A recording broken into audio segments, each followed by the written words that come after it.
The DNA was a whopping 2 million years old.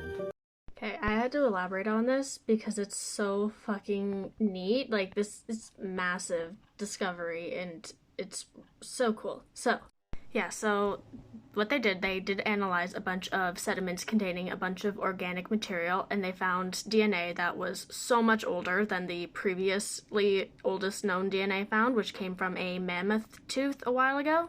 And the theory for why this DNA is so well preserved is because before the DNA samples were obtained from organic materials like bone and teeth and all of that, but this DNA was actually absorbed into mineral sediments like quartz and I think limestone or something.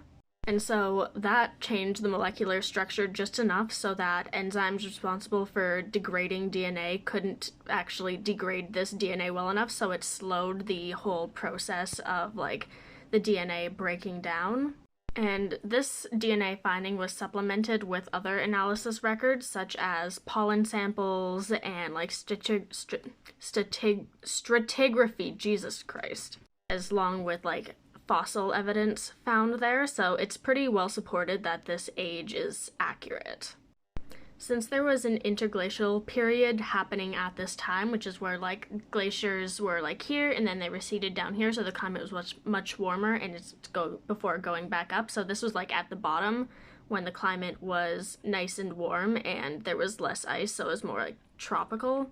So analysis of the DNA found that there was DNA from a bunch of ancestors of organisms currently living in Greenland right now, like a bunch of rodents and like water birds, mostly like geese and swans.